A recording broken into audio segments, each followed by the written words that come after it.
Hello everyone, welcome to another lovely episode from JayFx. And on today's episode, we're going to be discussing about types of SNR. And I know I have given a lot of insights about what we call SNR and an introduction officially from episode 1. This is officially episode 4. And what we are discussing about SNR is to identify the new way of trading support and resistance, which is what is known as the Malaysian style of support and resistance. So what I'll be presenting today is what we call different types of SNR and how you can identify SNR yourself before we move into storyline.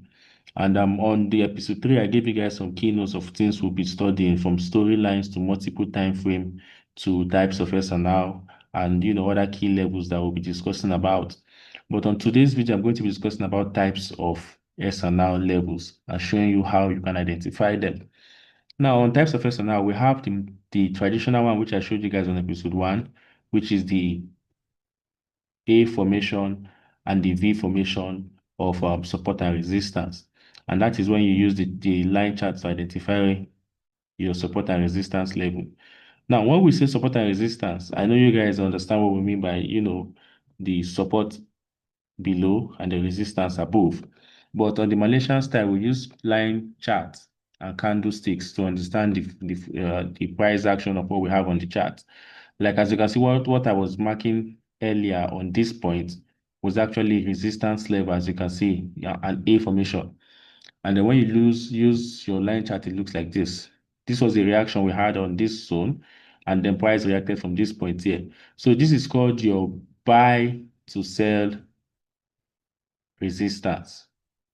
This is the traditional buy to sell resistance. So this is the A formation, traditional buy to sell resistance. So the buy to sell resistance, or we can say the sell to buy. If we go on the lower time frame, let's say on the weekly, we'd see a reaction here. You see the sell to buy, reaction. And then when you use the line chart, you see the formation as we have there.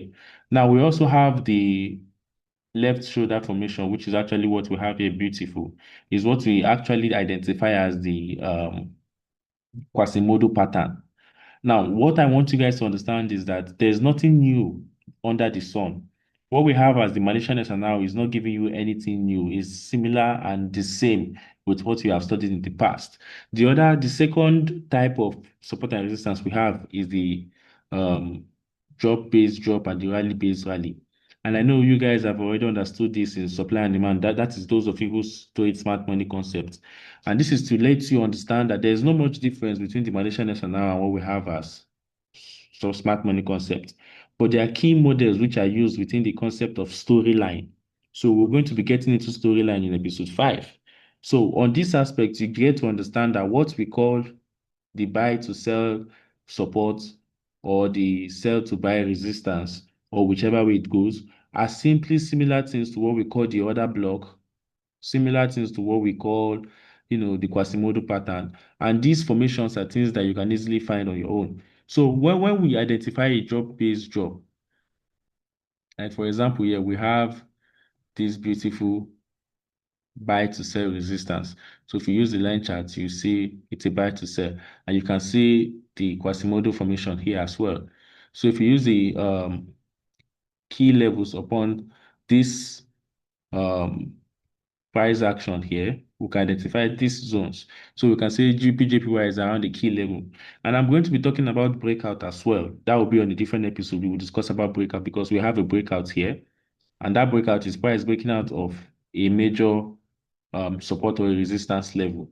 So we're going to be discussing about breakout, and we're going to be showing you different keys of how support and resistance relate to smart money concepts and ways you can actually find understanding between them.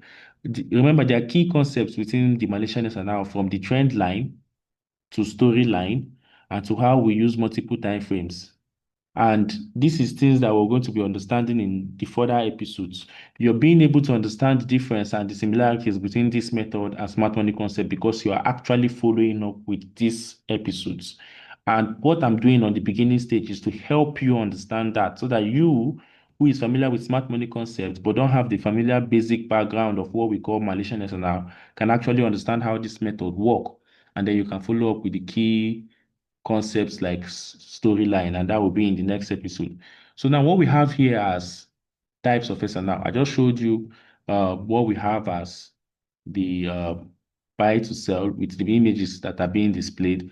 We also have the drop base, drop, rally base, rally pattern. I don't like to call them fancy names because I want it to be as simple as possible. We also have what we call the Quasimodo pattern, and these are formations that are used within identifying key levels.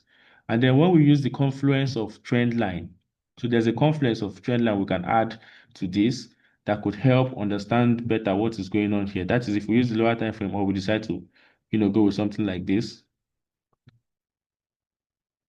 which is on the weekly, we have to see a daily breakout. That is to confirm that price is actually moving in this direction.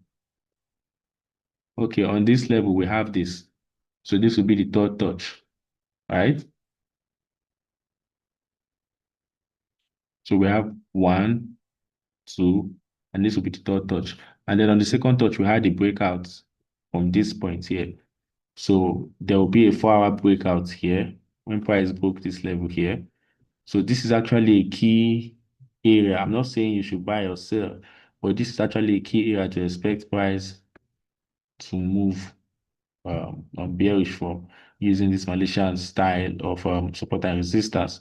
And this would be you know, this would be a casual target. It doesn't look that nice, in terms of price action and understanding what I'm doing, but that's because I'm not making it look nice.